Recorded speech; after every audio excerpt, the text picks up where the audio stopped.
നമ്മൾ ഇന്ന് ഉണ്ടാക്കാൻ പോകുന്നത് കണവ റോസ്റ്റ്.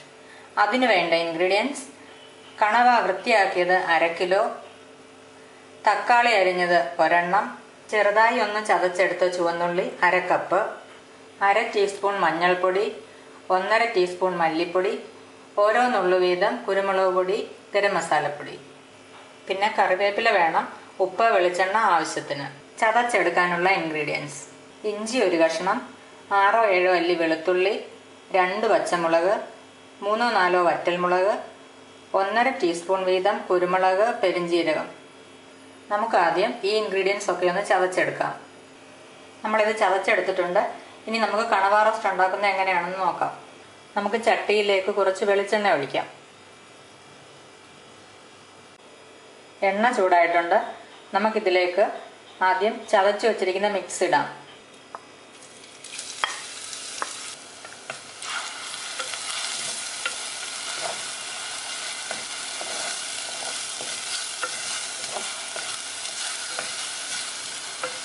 നമുക്കിതിലേക്ക് ചുവന്നുള്ളിയും കൂടെ ചേർത്ത് വഴറ്റാം.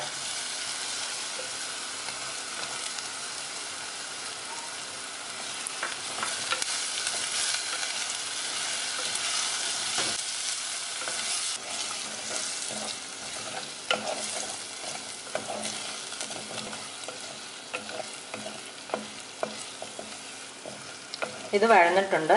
നമുക്കിനി ഇതിലേക്ക് എടുത്തു വെച്ചിരിക്കുന്ന മഞ്ഞൾപ്പൊടിയും മല്ലിപ്പൊടിയും ചേർക്കാം.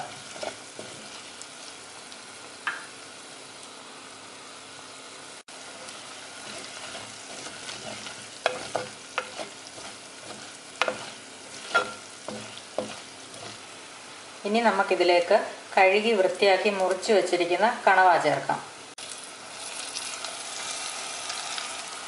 നമുക്കിതിലേക്ക് തക്കാളിയും ആവശ്യത്തിനുള്ള ഉപ്പും കൂടെ ചേർക്കാം. നമുക്കിത് നന്നായി യോജിപ്പിക്കാം.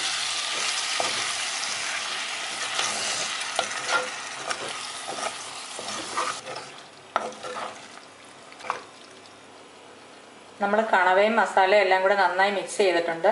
ഇനി ഇതൊരു 5 മിനിറ്റ് നേരം അടച്ചു വെച്ച് വേവിക്കാം.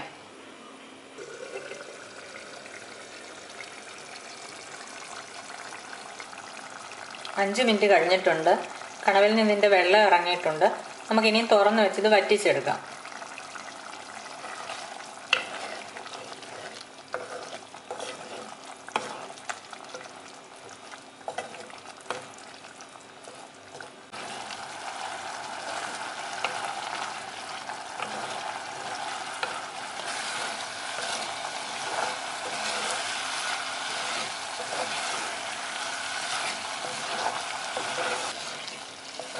കണവയിൽ നിറങ്ങിയ വെള്ളമൊക്കെ ഏകദേശം വറ്റിയിട്ടുണ്ട്. നമുക്കിതിലേക്ക് ഇനി കുറച്ച് പച്ച വെളിച്ചെണ്ണയും ചേർക്കാം, കറിവേപ്പിലയും ചേർക്കാം. നമുക്കിതിലേക്ക് ഇനി 1 ടീസ്പൂൺ പച്ച വെളിച്ചെണ്ണ ഒഴിക്കാം.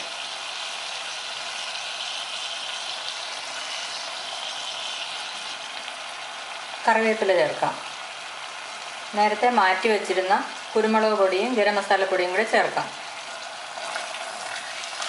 നന്നായി ഒന്ന് യോജിപ്പിക്കാം.